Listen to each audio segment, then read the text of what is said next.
Hey guys, I wanted to do a quick tutorial of my go-to favorite Moodstruck Addiction palette. This palette right here is palette number 1. It's the first product I ever bought from Unique, but that's not what this is all about. What I love about it is how neutral it is, right? Like people love their browns, so I love this palette. So I'm going to do just a quick tutorial, and one thing you're going to see is how important tools are, okay? So in the transition, I'm going to do a transition color, which is Chipper right here. It is a matte. I do tend to use a matte in my transition. Just so you guys know, I have a Splurge Cream Shadow in Victoria's. That really means nothing except for the fact that I call it concealer for my eyes. It gives you a nice, even tone over your entire eye to use so that the makeup looks the same no matter where on your eye it is. That there's not like discolorization causing the color that you're putting on your eye to look different. Does that make sense? So I use a nice fluffy brush, and with this fluffy brush, I don't put a lot of pressure. The further away from the bristles you hold it, the less pressure you're putting, which makes the bristles fan out a little bit more and give you a really nice transition, look like they just kind of like blew some color onto your eye, okay?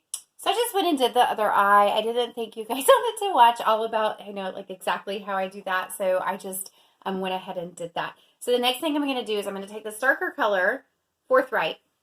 It's not about that. It's about using a transitional, even-toned matte color, and then you can use matte or shimmer. It depends on what you want to do. If you want to like be ready for like a night out, you might want to do a shimmer, but that's not what I'm doing. I'm just doing an everyday look. So I'm going to go with this Forthright right here.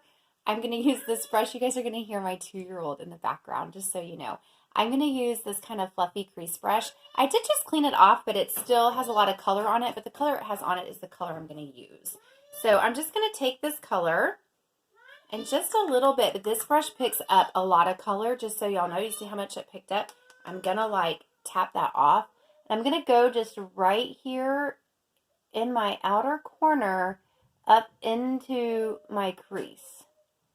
Okay, and I'm going to do more with this color with a different brush in just a minute, but I just want you guys to see what I'm doing right there. So that's all I'm doing is I'm placing it right there. Do you see the difference in the eyes? Isn't that crazy? Okay, hold on. I'll be back. Okay, so I went into the other eye.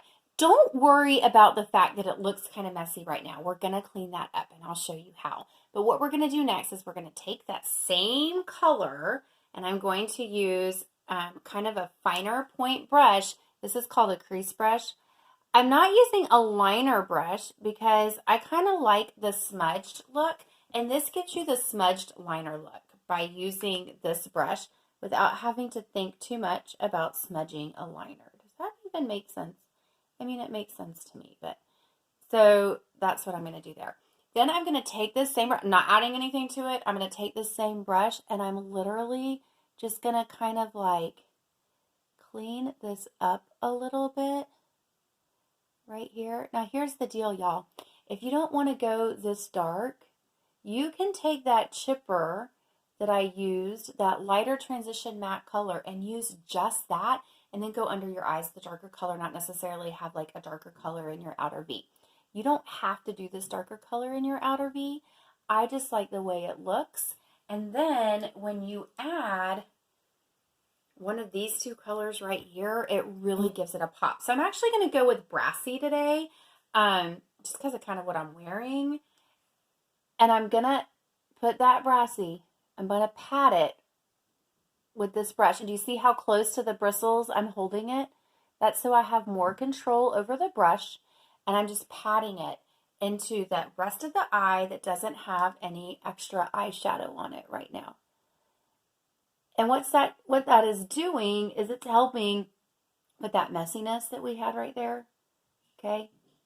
But don't worry, we're gonna like work on that still. Don't you fret. Okay, now you can do one of two things. You can use a fourth color, so I could take this Sincere. I could put it right here if I wanted. I'm not going that fancy today, but it'll add some highlight to the inside of your eye if you wanted to do that. Like I said, I'm not going that fancy, but I'm going back to this brush. I'm going to get some more chipper on it, and I'm going to go back to this transition, and I'm going to blend all this out right here. And just when you think you've blended enough, blend a little bit more, because you can never blend enough. It's like cardio. See that? And now I'm going to go to the other eye.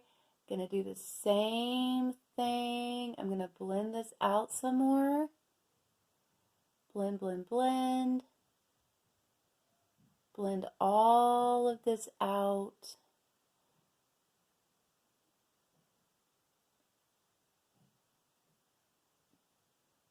You also, if you're not a shimmer kind of person, you don't have to put the shimmer right there.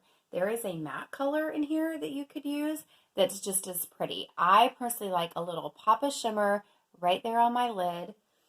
It's what I do. Sorry, I'm looking in another mirror because sometimes I can't see everything in the small mirror. But that is what I do with this eyeshadow. You know what's really going to make it change though? Putting on some mascara. I'll put a after picture here in just a moment.